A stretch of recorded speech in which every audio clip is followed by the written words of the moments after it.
In this video, we're going to go through on how to solve fraction problem, sums using the remainder concept. Here is an example of a remainder concept problem sum question. Brandon used 3/7 of his money to buy a new phone and then spent 3/4 of the remainder on a tablet. He had $20 left. How much money did Brandon have at first? We're going to use model drawing to solve this remainder concept question. First, let's draw a rectangle. Then, let's read the first part of the question, which says, Brandon used 3 out of 7 of his money to buy a new phone. So when we look at the denominator, which is 7, this represents the total parts of the money. Therefore, let's split the rectangle into 7 equal parts. Now, let's look at the numerator, which is 3.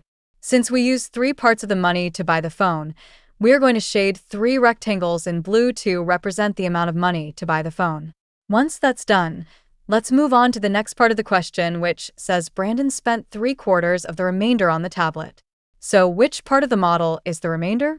If you guess the unshaded part of the model is the remainder, which is 4 parts, you are right.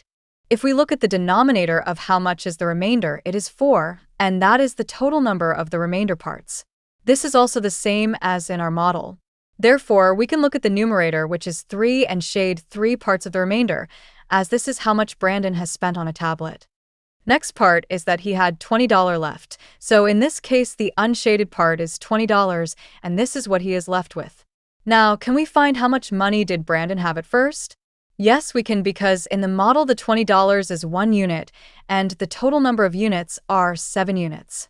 Therefore, the total is $140. And that means Brandon had $140 at first, which is the correct answer. Let's try another question. Naomi spent 3/7 of her money on toys and spent 1/3 of what was left on books. She had $40 remaining. How much money did Naomi have at first? We're going to use model drawing to solve this question. As per usual, we're going to draw one long rectangle. Then we're going to go to the first part, which says that Naomi spent 3/7 of her money on toys. If you look at the denominator, which is 7, it represents the total number of parts. So, let's split the rectangle into 7 equal parts. Once done, we can go to the numerator, which is the number 3, and this represents the money to buy toys. We're going to shade 3 parts of the model, and this represents the toys.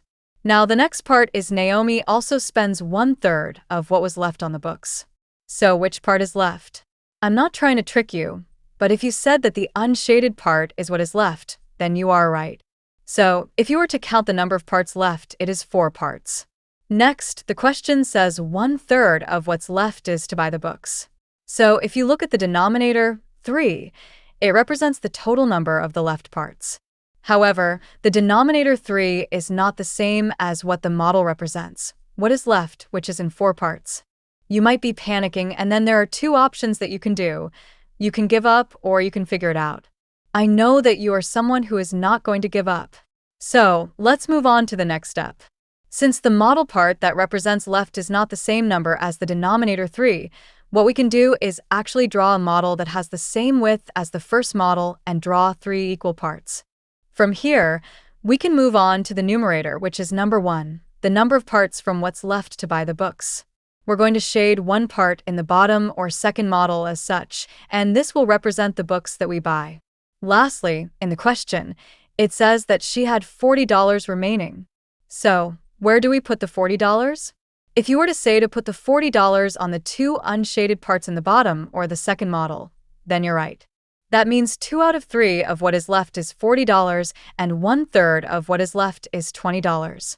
From there, we can get what is left, which is $60. Since we know how much is left, which is $60, then we can say from the first or the top model that $60 is equal to 4/7 of the money. Then we can calculate 1/7 of the money is $15. Lastly, 7 out of 7, or the whole total money, is equal to $105, which is the correct answer.